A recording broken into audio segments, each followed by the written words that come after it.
stance, right? Stance is so important because it sets you up for the face-off, right? If you have a bad stance, then you're setting yourself up for a huge disadvantage, okay? So I like to break it down into 3 or 4, I guess, big overarching rules about stance, okay? Rule number 1, comfort, okay? You have to be comfortable in your stance. If you're uncomfortable, same like when you start a race, right? If you're uncomfortable, probably not going to start really well, right? So you want to be really comfortable. In my stance, I go 1 knee down. I can sit like this all day. I could just chill right here, nice and comfortable, right? Okay, so that's rule number 1, okay? Now, the other rules that I show you, if you can't do them without doing rule number 1, which is comfort, then we got to work something out that you're still doing the other things while being comfortable, okay? So, rule number 2, you want your body and your body momentum to be facing the ball and facing your opponent, okay? So, my opponent would be right here, right, if we're facing off. So, I always want to be facing that way. You know, I don't want to have a stance where I'm like this. You see how I'm facing forward? You guys see the difference? Yes, sir. Yeah, so I want to be facing the ball and facing my opponent, right? Right like this. So all my power, and this is really important, and this is going to come into play a lot more later, right? All my power and momentum is going this way, right? Whichever move I'm doing, everything's going this way and not this way or that way. You want everything to be angled towards the ball because at the end of the day, that's what you're trying to get, right? So towards the ball, right? Like this. So that's rule number 2. Pointing towards the ball, your opponent. Rule number 3, you want to be light in your hands, okay? Extremely light in your hands.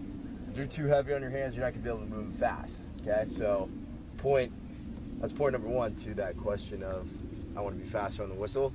You want to have light hands. That's the easiest and quickest way to get faster. Have light hands on the ground, okay? And then rule number 4, I don't know if you guys can see my back toe here, but you want to have it locked, okay? So you don't want to have your toe like this, okay?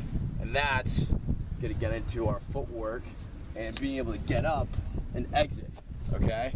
So each one of those rules kind of play into a bigger factor of the face-offs, but just to review one more time, right? Rule number 1 is comfort.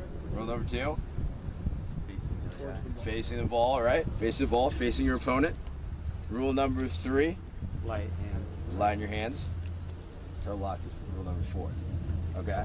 So let's go through that one more time. What's rule number 1? Comfort. Comfort. Rule number 2? Facing the ball. Facing the ball. Light Rule on number your 3? hand. Light hands. Light in your hands. Rule number 4? Locked toe. Okay. So that's knee down, right?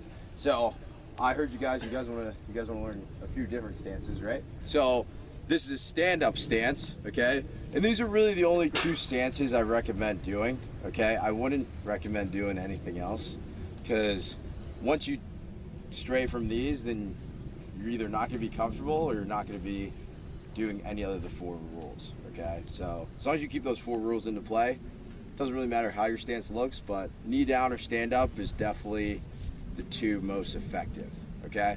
So stand up. Rule number 1, what is it? Comfort, right? So when I'm standing up and I go down the ball, I want to be in a position where I can be like that all the time, right? I can hang like this all day, right? I don't want to be like this. This is a little uncomfortable and awkward. I don't want to be like this, right? I want to be kind of bent at the hips and the knees, you know, but balance between it. And you can just hang like this all day. You know, I can just chill like this, really comfortable, okay? Rule number 2 is facing the ball, right? So you see how my hips and my toes are pointed towards the ball, towards my opponent, right? So if I'm standing up, I'm not like this, facing this way, I'm facing this way, right? And then, also, a little trick about stance too, you want your left foot to be as close to the line as possible, because that's just a little advantage, because think about it, right? If it's further back, then that's more space you have to travel on the whistle or after the whistle. So you want to have it as close to the line as possible. Obviously, if it's on the line, touching the line, it's illegal. So you want it to be as close as possible, as close as they'll possibly let you get. Okay, so that's knee down, right? Knee down or stand up, right? This foot's as close to the line as possible. Okay, So that was rule number 2. What's rule number 3? Line your hands, right? So I come down, right? I don't want to be like this. I don't want to be heavy on my hands. I want to be nice and light, just resting on the ground, right? And then you can't really lock your toe, so there is no rule number 4. Okay? So those are so even though the stance, one's stand up and one's knee down, they cover the same principles. Okay, the same principles of being line your hands, facing your opponent, and be comfortable, and also lock your toe if your knee down. Okay, does that make sense? Yes, sir. Okay.